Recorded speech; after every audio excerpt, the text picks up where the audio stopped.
Bueno, bienvenidos a todos los que están escuchando y viendo a Gestionando Salud Podcast, esta temporada que tiene que ver con todo lo que es el rol de la farmacia en la seguridad del paciente. Y una de las funciones menos conocidas en la farmacia hospitalaria es la que se lleva a cabo en lo que son las centrales de mezclas o salas blancas. En ellas se preparan dosis indicadas adecuadamente para los pacientes. Muchos le dicen, o profesionalmente le dicen, fórmulas magistrales o redosificaciones de fármacos, donde se manejan preparaciones de medicamentos biopeligrosos, donde están dirigidos directamente proporcional a lo que necesita cada uno de los pacientes, ya sea de una forma de nutrición parenteral, enteral, medicamentos oncológicos y cualquier otro medicamento que sea dirigido y diseñado directamente para los pacientes.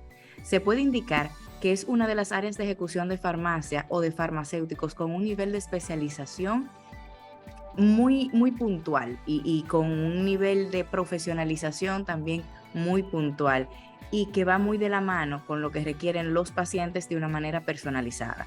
A nivel nacional, como en otros países de la región, no es una práctica común la puesta en marcha de lo que son las centrales de mezclas externas o intrahospitalarias. Pero al ver esta potencialidad sobre la seguridad del paciente, ¿por qué no se hace uso de estas salas blancas de una manera más recurrente? Es por ello que tenemos aquí a nuestra invitada, la licenciada Angélica Gaviria, química farmacéutica de la Universidad de Antioquia, docente catedrática de la Universidad Pedagógica y Tecnológica de Colombia y de la Universidad de Antioquia, directora actualmente de la Central de Mezcla Mix Pharma aquí en nuestro país.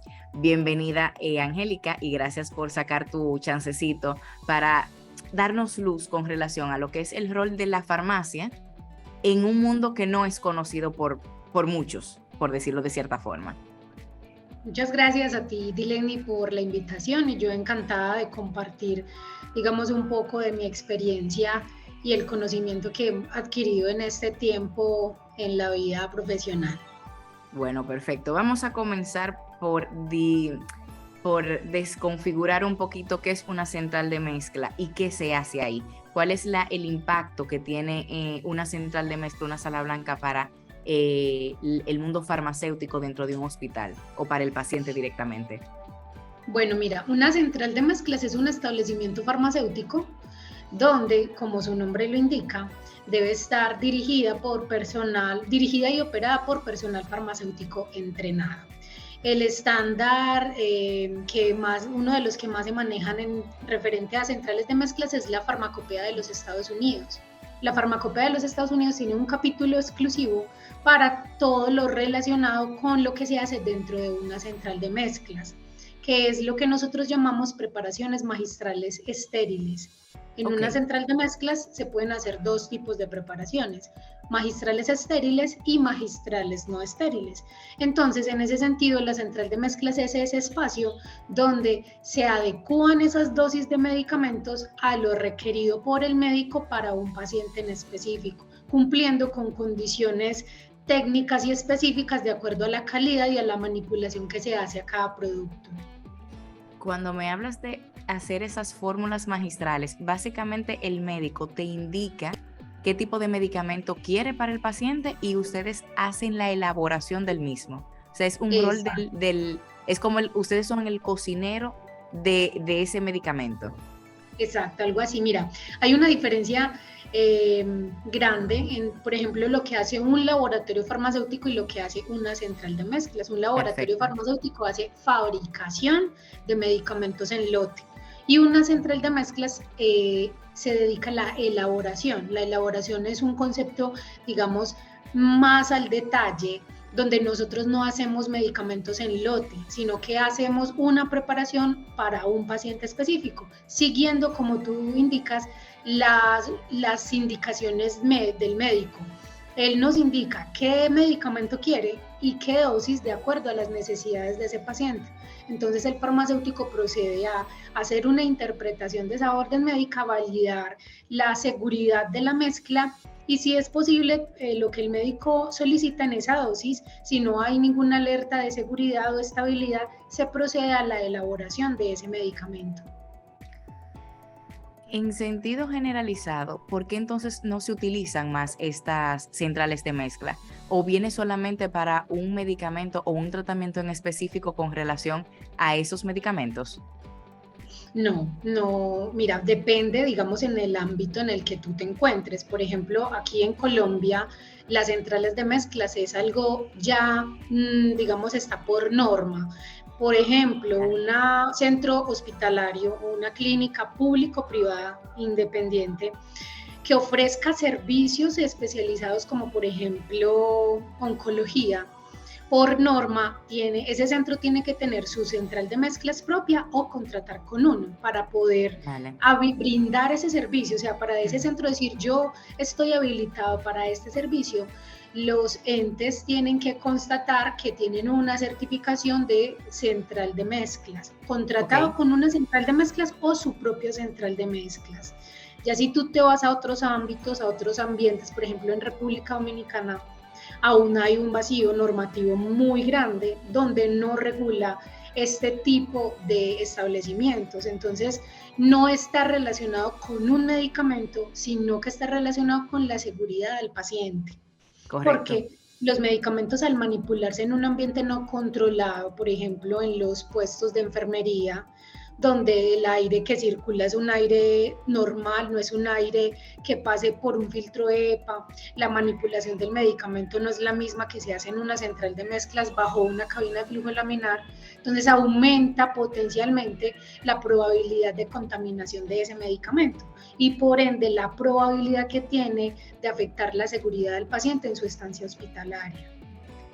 Has dicho algo sumamente importante que quiero recabar. Aquí como no existe el término legal o la obligatoriedad que me comparas con la normativa colombiana, realmente entonces estamos atados a lo que es la seguridad del paciente con gerencias muy puntuales de los hospitales, preocupados por la seguridad del paciente o en su defecto por costos-beneficios de ese mismo producto. Porque si no mal recuerdo, lo que utilizamos a nivel de lotes de medicamentos no necesariamente lo tenemos que utilizar en una totalidad, más sin embargo ustedes sí hacen ese uso óptimo de todos los recursos porque no están utilizando solamente una ampolla para un medicamento o una persona en particular, sino simplemente por un tratamiento X. Es cierto, mira que en mi experiencia allá pues en República Dominicana hemos visto eso, como tú dices eso queda como a decisión de los directores de centros hospitalarios donde ellos ven y apuestan más a la seguridad del paciente, porque hay un concepto también un poco errado y es que yo salvaguardo la seguridad del medicamento usando una cabina de flujo laminar o una campana que también le llaman. Y no es así, o sea, la cabina de flujo laminar no te garantiza la estabilidad física, química ni microbiológica del medicamento. Yo necesito, la cabina es una de muchas herramientas que me exige, por ejemplo, la farmacopea americana para yo garantizar que después de manipular ese medicamento, el medicamento cumple con las condiciones que el fabricante lo fabricó, valga la redundancia. Entonces, son muchos, digamos, es un conjunto de requisitos que necesitamos cumplir para garantizar que el medicamento que le está llegando al paciente cumple con las características con las cuales fue fabricado por el laboratorio. Entonces, me acojo a los otros temas que abordaste anteriormente, el tema de la seguridad y la calidad del producto que se le brinda al paciente. Como hospital externo, como hospital que no cuenta con una de las instalaciones de una sala de mezclas, no solamente por la infraestructura, entiendo que también el tipo de profesionales que se trabaja ahí también tiene un expertise un poquito muy fino y delicado para también nosotros a nivel hospitalario implementar de manera común una instalación per se de lo que es una sala blanca, pero ¿qué particularidades debemos tener en atención conforme yo como gestor de un hospital contrato una empresa externa? ¿Cómo yo constato lineamientos de calidad? ¿Cómo yo evalúo que el producto que me está llegando tiene una trazabilidad para yo garantizar porque soy yo el responsable de mi paciente. ¿Cómo entonces, ya que no puedo contar con esa central de mezcla interna, cómo puedo garantizar que esa externa o esa contratación externa cumpla con todos mis estandartes? Bueno, mira, digamos una central de mezclas en Colombia, en Chile, en Argentina, en donde quiera que se encuentre, hay requisitos técnicos fundamentales que deben ser tenidos en cuenta, por ejemplo, al momento de contratar, y ese es uno. Entonces, si por ejemplo un gestor encuentra valor, que es algo muy importante, en el apoyo, digamos, contar con una central de mezclas en el tema de seguridad del paciente y apuesta por eso, lo primero, digamos, es entrar a revisar las condiciones legales que tenga la central de mezclas en el país, digamos, hablando de República Dominicana, si cuenta con un aval, por ejemplo, de salud pública y qué tipo de productos maneja dentro de esa central. Entonces hay un certificado de habilitación y buenas prácticas de manufactura que indican que ese establecimiento, esa central de mezclas, está avalado por salud pública para manipular X o Y medicamento. Eso es lo primero. Lo segundo es, a nivel técnico, las centrales de mezclas, como tú decías, o salas limpias, tenemos que garantizar que se mantienen unos niveles, digamos, controlados de contaminación dentro de las áreas, y eso tú lo validas de diferentes formas. Hay unas validaciones microbiológicas que tú haces un cronograma, entonces esos resultados de esa validación microbiológica pueden ser solicitados por el contratista. Vale, perfecto. Demuéstrame cuál es tu nivel microbiológico, demuéstrame cada cuánto tú validas tus filtros, demuéstrame tú cada cuánto validas tu cabina de flujo laminar, cada cuánto calibras los equipos, cada cuánto haces la validación de la cadena de frío, que es fundamental. Entonces hay muchos requisitos básicos importantes que deben ser tenidos en cuenta al momento de contratar una central de mezclas para garantizar, como tú dices, la seguridad del medicamento y por ende la seguridad del paciente. Otra cosa muy importante es que las centrales de mezclas manejan algo que se llama el historial de lote o batch record, que también es manejado a nivel de industria, donde es como la historia, digamos, clínica de ese medicamento de principio a fin, por todas las etapas por las que pasa. Nosotros como central de mezclas tenemos que garantizar la trazabilidad de ese medicamento, quién lo preparó, a qué horas, en qué condiciones, en qué equipo y en dónde se entregó y a qué temperatura se entregó, para que en el evento de que algo suceda tú puedas ir hacia atrás en tu historial y darte cuenta a qué se debe, digamos, esa reacción o ese incidente o ese evento que puede presentarse. Entonces el historial de lote siempre es lo que te respalda todo el movimiento que tú haces de un medicamento o de varios medicamentos en una central de mezclas. Me mencionaste todo lo que es la trazabilidad, de cómo podemos a nivel de gestión garantizar que la contratación que estemos haciendo de una central de mezcla externa podemos ir validando. Pero has destacado dos cosas que quiero preguntarte y que me llama un poquito la atención. Me dices que ustedes en principio no son manufacturas porque no producen por lote, más sin embargo me comentas que estás bajo los lineamientos de las buenas prácticas de manufactura. ¿Se debe a algún tema particular o ustedes de cierta forma, aunque no se dediquen o tengan la misma finalidad, guardan cierta semejanza con relación a la elaboración del medicamento? Mira, no, el tema es que, por ejemplo, comparando con la normativa, digamos, por ejemplo, Argentina o Colombia, nosotros tenemos las centrales de mezclas en Colombia son certificadas por el ente regulatorio, en este caso el INVIMA, en algo que se llama buenas prácticas de elaboración, que es un certificado exclusivo para centrales de mezclas, no aplica para ningún otro y tiene una vigencia de 3 años. Entonces a ti te audita el ente regulador cada 3 años para que tú como central de mezclas demuestres que sigues cumpliendo con esos requisitos para ser apto para las buenas prácticas de elaboración. Pero ¿qué pasa? En República Dominicana, al no haber ninguna normativa relacionada con centrales de mezclas, Salud Pública nos audita bajo la misma normativa de un laboratorio fabricante, que son las buenas prácticas de manufactura. Y si tienen una semejanza en algunos numerales, pues, digamos en infraestructura, pero la central de mezclas va mucho más al detalle porque tú utilizas equipos que no utilizas en la fabricación de un producto. Entonces se va abriendo como la brecha, se va generando diferencias. Por eso nosotros en República Dominicana, digamos que nos auditan bajo las buenas prácticas de manufactura, porque no hay otra cosa que aplique exclusivamente para centrales de mezclas. A nivel estatal, pero pueden darse el caso de que ustedes puedan certificarse de manera internacional con alguna certificadora internacional que rectifique o recalifique la calidad del producto y la trazabilidad de lo que están haciendo dentro del proceso.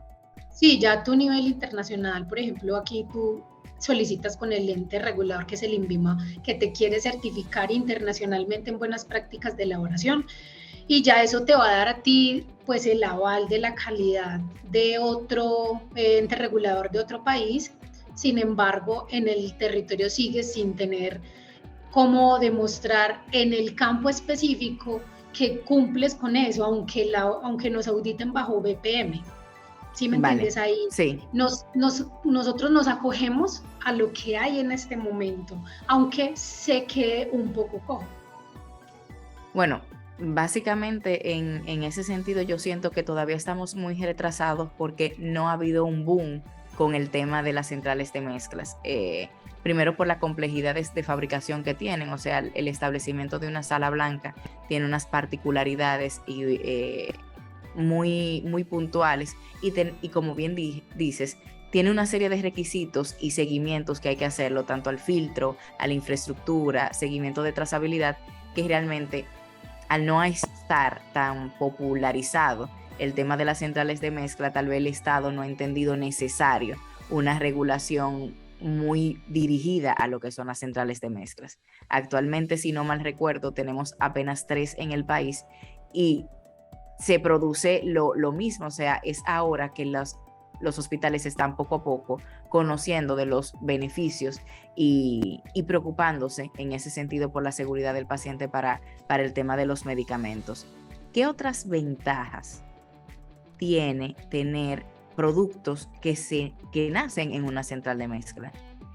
Mira, tú mencionabas algo ahorita y decías algo, es como el boom de las centrales de mezclas no ha explotado lo suficiente. Sin embargo, yo diría que el lugar no es del boom de las centrales de mezcla, sino que llevamos muchos años trabajando en la seguridad del paciente. O sea, hay muchos años trabajando en la seguridad del paciente desde muchos ámbitos, y uno de los, digamos, principios fundamentales de la seguridad del paciente es el medicamento. Entonces, si tú vas, ¿cuántos correctos del medicamento hay? Hay 10, 15, 20, hay muchos correctos del medicamento.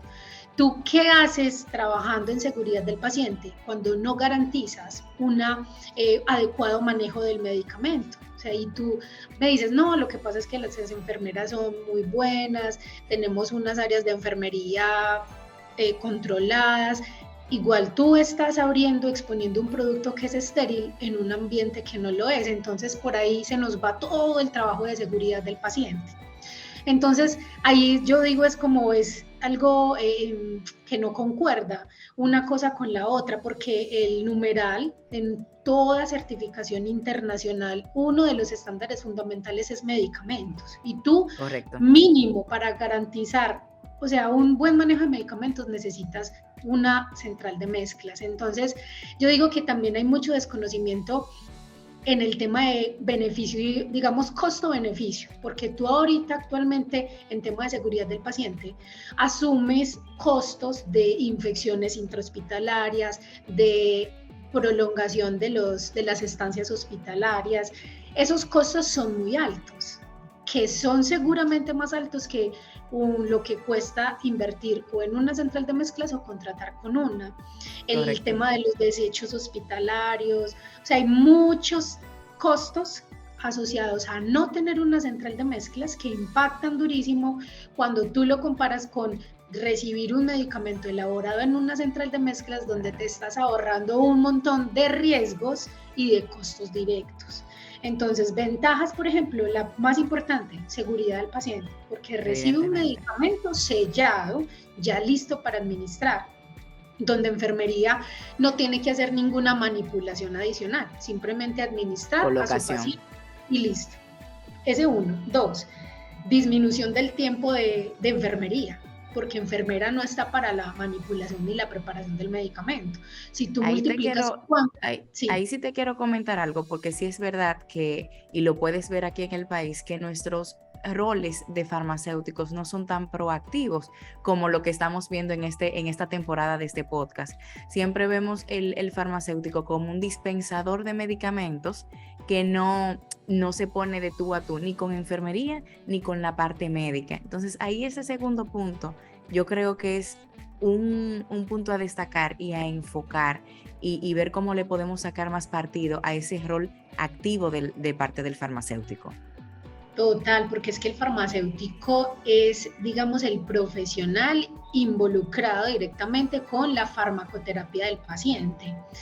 Después de que el médico prescribe el tratamiento, el farmacéutico es quien debe entrar a revisar si hay interacciones, si hay algún tipo de problema entre un medicamento y otro, más que la dispensación, porque es que tú para dispensación cuentas con auxiliares de farmacia, que es personal, digamos, técnico, pero el profesional relacionado con los medicamentos es el farmacéutico. Entonces también va muy de la mano con la normativa en el país en el que tú te encuentres, porque nosotros, por ejemplo, aquí en Colombia, el director técnico de un servicio farmacéutico por norma tiene que ser un químico farmacéutico.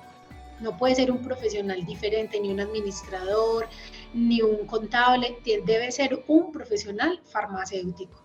Y de ahí surgen muchas cosas relacionadas con la profesión, como tú indicas, es verdad, el bajo perfil del farmacéutico, por ejemplo, porque lo ven es más detrás de un mostrador entregando medicación, cuando no es así, cuando a nivel mundial, si tú te vas, por ejemplo, a España, el rol del farmacéutico es muchísimo más activo, donde hay seguimiento farmacoterapéutico, donde el paciente, digamos, por ejemplo, en programas de VIH-Sida, se necesita su consulta con el farmacéutico aparte de la consulta con el médico. Entonces, yo sigo insistiendo en el vacío normativo en el que se encuentra el país en este momento, que es muy importante como sacarlo del letargo en el que está, porque lo más importante que estamos afectando es la seguridad del paciente.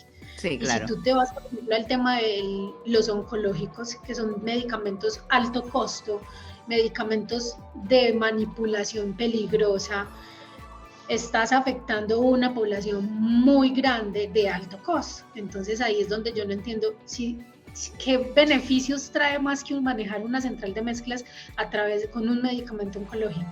Entonces ahí, digamos, el ahorro en todo, en dinero, en esfuerzos, es muy grande. Bueno, pues me quedo con esa última parte, porque sí es verdad que los gestores vemos más la parte económica que todo lo otro. Básicamente siempre el director médico, cuando vamos a hacer algún tipo de certificación de calidad, es verdad que hay esfuerzos y actividades para la seguridad del paciente, de reeducar a nuestras enfermeras para que hagan un trabajo más humanizado y con un poco más de cuidado. Pero has destacado puntos muy importantes y que quiero hacer colación con muchos otros temas que se vinculan. Dijiste el tiempo de enfermería. Sabemos la escasez de enfermería que tenemos, sabemos lo agotadas que están con el exceso de trabajo. Entonces, claro, le estoy cargando de cierta forma una responsabilidad que de manera indirecta en nuestro país, por lo pronto, se ha descargado siempre en enfermería, dejando un poco de lado el perfil o el rol real de lo que es el farmacéutico. Y otra cosa que destaco sobremanera es la parte económica. Dijiste antes de esta última intervención los costos marginales que existen, que particularmente yo tampoco lo había distinguido, el tema de los residuos, el tema de los que quedan, los costos tan altos que tenemos con los medicamentos oncológicos y que actualmente es un problema. Inclusive, a pesar de nosotros aumentar la cobertura del plan básico y la cobertura de todo lo que son enfermedades catastróficas como es la parte oncológica, aún nos seguimos quedando cortos, porque toda esta innovación que hay en medicamentos lamentablemente tiene un costo, y si no somos eficientes en reducir o o mejorar un poquito lo que es la gestión Optimizar. de eso, optimizar es la palabra correcta, lamentablemente vamos a seguir bajo un sistema de seguridad social que va a estar siempre rezagado a nivel de darle el servicio de salud al paciente. Total, mira que, y tú me decías algo muy importante, en el caso, por ejemplo, de los oncológicos, al final, todos los esfuerzos que se hagan o que no se hagan, van a tener repercusión en el paciente. Y Correcto. tú te vas al campo de oncología, o sea, ya el paciente de entrada está mal, con un diagnóstico que pesa un montón.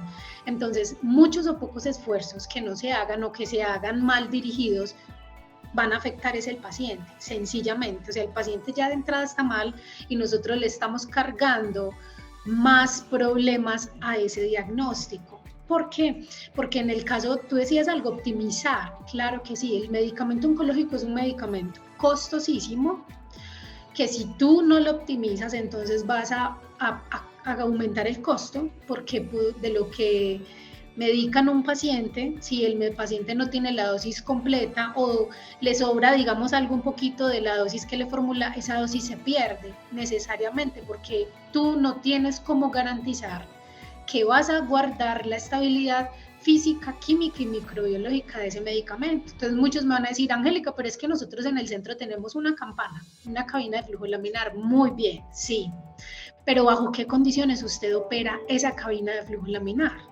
Usted la valida, en qué ambiente, en qué infraestructura usted la tiene para que garantice que esa cabina funciona bien. Y mira, te lo garantizo por experiencia propia, que mis ojos lo han visto.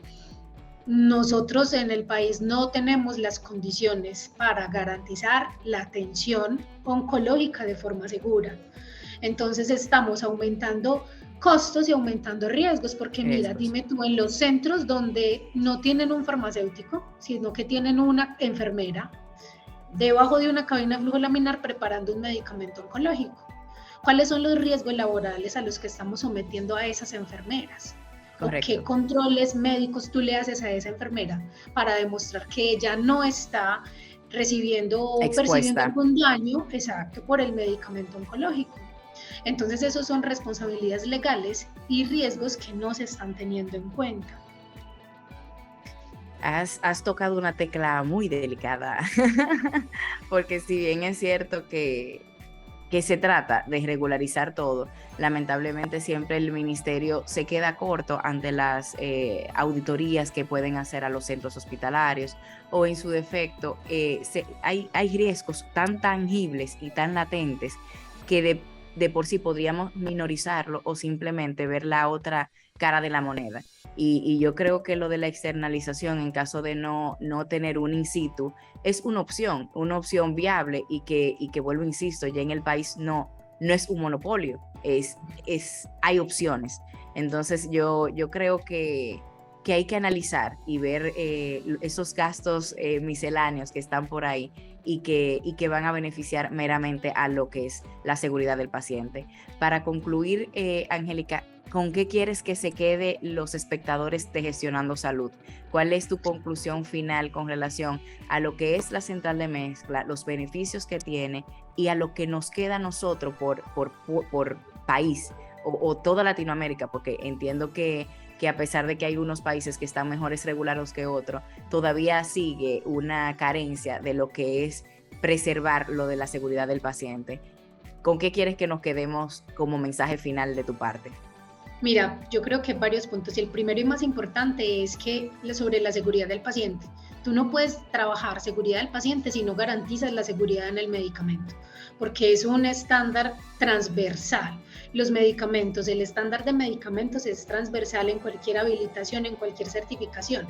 Tú no lo puedes lograr si no demuestras que el numeral de medicamentos lo manejas de forma segura. Entonces eso es, digamos, el primer mensaje. Y la seguridad de ese medicamento, tú lo único que puedes, digamos, la opción es hacerlo a través de una central de mezclas propia o contratada, garantizando todas las condiciones técnicas alrededor del medicamento. Ese es lo primero. Lo segundo, el conocimiento en el país acerca de de centrales de mezclas, yo lo veo todavía muy, muy reducido, porque nos seguimos quedando con que con tener una cabina de flujo laminar o una campana, ya, con eso estoy solucionando todo mi problema y puedo optimizar el sobrante del medicamento, por ejemplo, en este caso el alto costo, y no es así.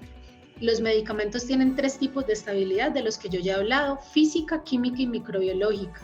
Y tú aparentemente puedes ver un medicamento normal que no le pasa nada, pero tú tienes que entrar a indagar si hay una contaminación microbiológica, si tú lo manipulaste bien, y sobre todo esa falta de manipulación va a llegar al torrente sanguíneo del paciente y nadie está midiendo eso, cuánto se puede ver afectado o cuánto se alarga la estancia hospitalaria de un paciente por recibir un medicamento que no se manipuló en las condiciones ideales. Nosotros no lo sabemos. O cuántas de esas infecciones hospitalarias se deben por mala manipulación del medicamento, o ni siquiera manipulación, hablemos del almacenamiento, porque Correcto. tú, por ejemplo, un personal de enfermería, cómo lo almacena. Hay muchos aspectos relacionados con el tema del medicamento que son necesarios sacarlos a la luz. Y en el país sí es necesario como ahondar y profundizar un poco más en el tema de lo que son salas blancas y centrales de mezclas. Fenomenal. Me ha quedado claro de la vital importancia que tiene una central de mezcla, y enfocándome todavía más en lo último que dices, el medicamento. O sea, estamos perdiéndonos en lo claro con relación a los efectos y reacciones que tienen los medicamentos. Y uno de nuestros capítulos inclusive es la farmacovigilancia, con relación a ese seguimiento que le damos a los pacientes con relación a los tratamientos terapéuticos que estamos recibiendo en los centros hospitalarios. De verdad que, Angélica, agradezco sobremanera tu conversatorio. De verdad que ha sido sumamente ilustre, muy claro. Para los que no somos médicos ni clínicos ni nada, me ha quedado sumamente claro, y espero que los espectadores también lo hayan disfrutado al igual que yo. De verdad que estamos en YouTube, lo vamos a colgar. Todo esto es gracias a Medieval Studios. Y cualquier comentario, inquietudes o dudas que tengan con los temas del podcast, diríjanse directamente a Gestionando Salud y vamos proponiendo temas que ustedes quieran o aumentando mayor información que, como Angélica hoy nos ha dado, podemos seguir produciendo. Muchísimas gracias y hasta una próxima ocasión.